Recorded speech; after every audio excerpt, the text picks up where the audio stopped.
Welcome to Season 5, Episode 7 of COMMCast. I'm your host, Michaela Moxie.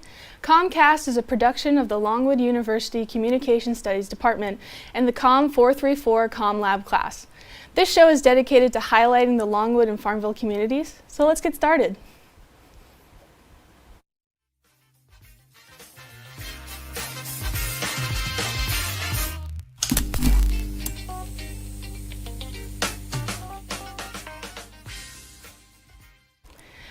Joining us on set today is Dr. Hannah Dudley-Shotwell, aka Dr. DS, who will be speaking on her participation in the San Francisco Brock Experience. Dr. DS, thank you so much for being here. Thank you for having me. Okay, so our first question is, what is the Brock Experience you participated in over the summer? Great, so we take a group of students to San Francisco. The title of our course is called Place and Voice, and so we kind of explore who gets a voice in a certain place, in this case the San Francisco community, who's getting a voice there, and thinking about, in particular, highlighting when does the LGBTQ plus community, when and where do they get a voice, and what does that look like?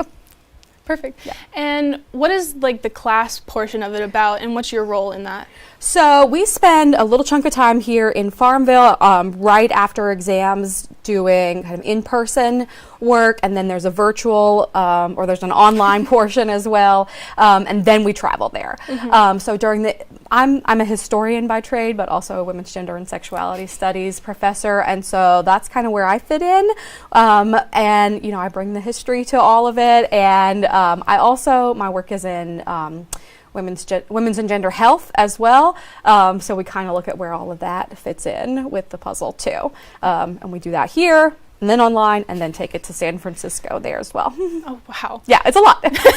So what are the different districts you visit and the purpose behind each one? Oh, great question. So we do something called Place as Text. Some people call it City as Text. And we take the students around to different areas of San Francisco, like the Castro district, which is sort of like the historically gay district with a lot of LGBTQ history there.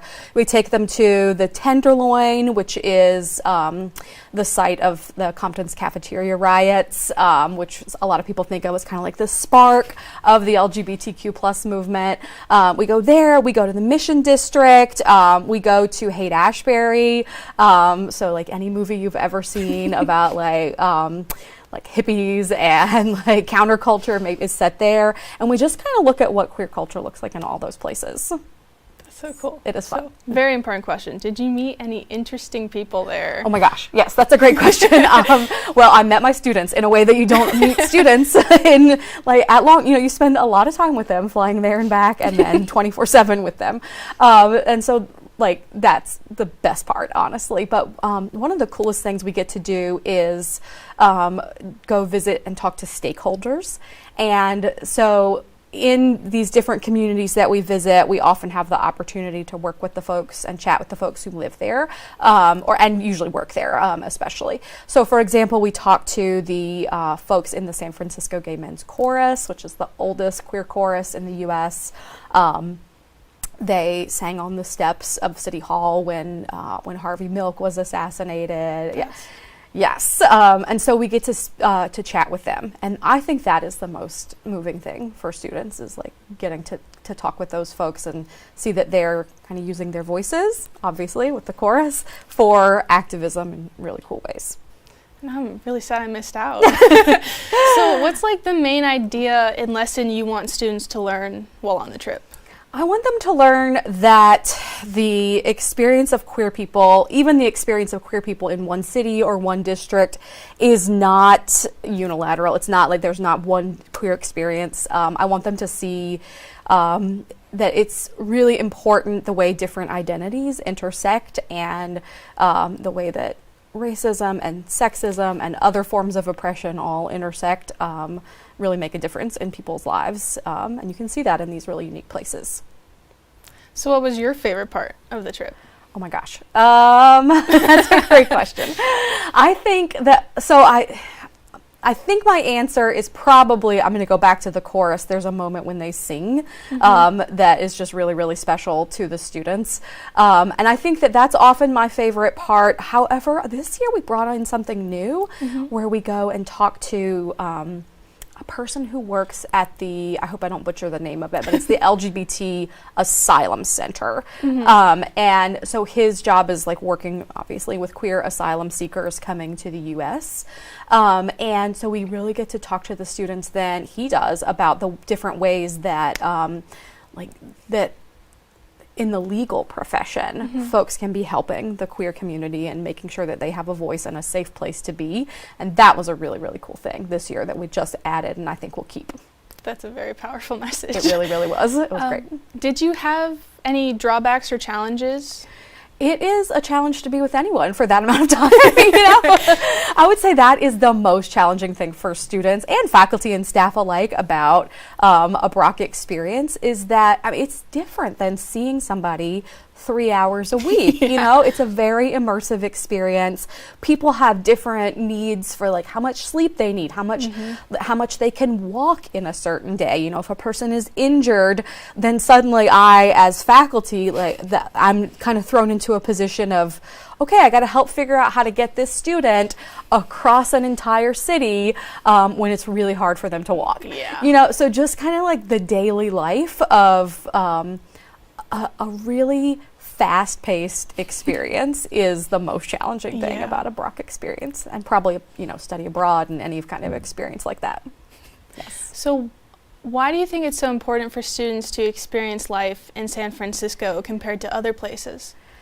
So I think that when we study queer culture here in Farmville before we leave, we kind of have an emphasis on what's it like here in Virginia, and then so there's this very surprising like rural versus urban that they can see, but then they also start to see like there are so many similarities also between the rural and the urban, between San Francisco and Farmville, in ways that really surprise them, and I think it's just really interesting to throw them into what we call a transformational learning experience, where you're really learning on the ground, you're learning from people out in the field, and that's different than reading it. It's different than even watching it.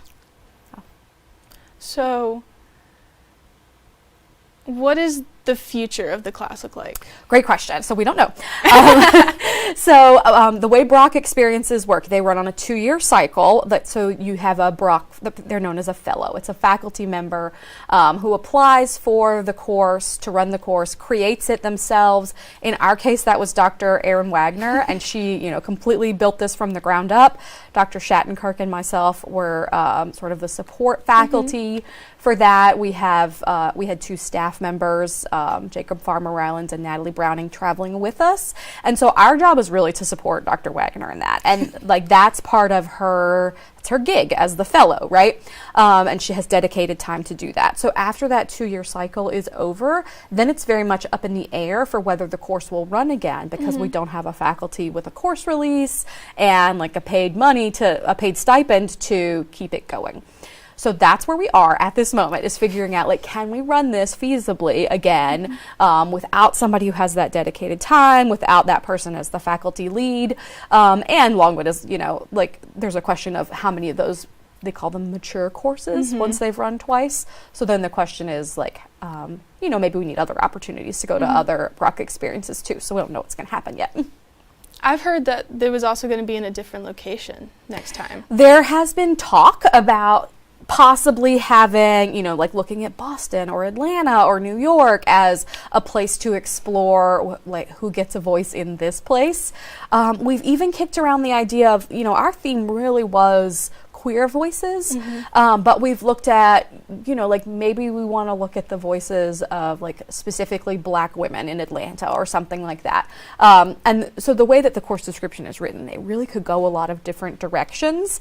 If it runs again very soon, it will be in San Francisco, but there is definitely the possibility to move it. Well, awesome. Thank you. That was our last question for you. So now we're going to head into everyone's favorite segment, COMMCast Trivia.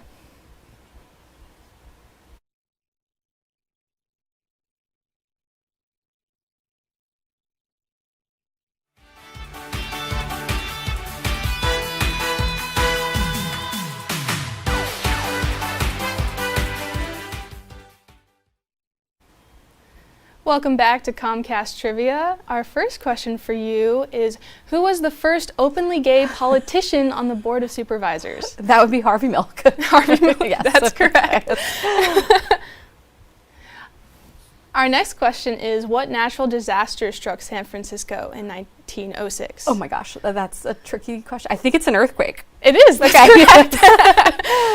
And our last question is, what was the first queer rights riot that took place 3 years before Stonewall? And that would be the Compton's Cafeteria riot in the Tenderloin. Yes. Awesome. So, thank you. Thank you. Thank you to Dr. Hannah Dudley-Shotwell for joining us today. Thanks to everyone with CommLab behind the scenes, and thank you for watching. Join us live next Wednesday at 1:30 p.m. on YouTube for another episode of CommCast.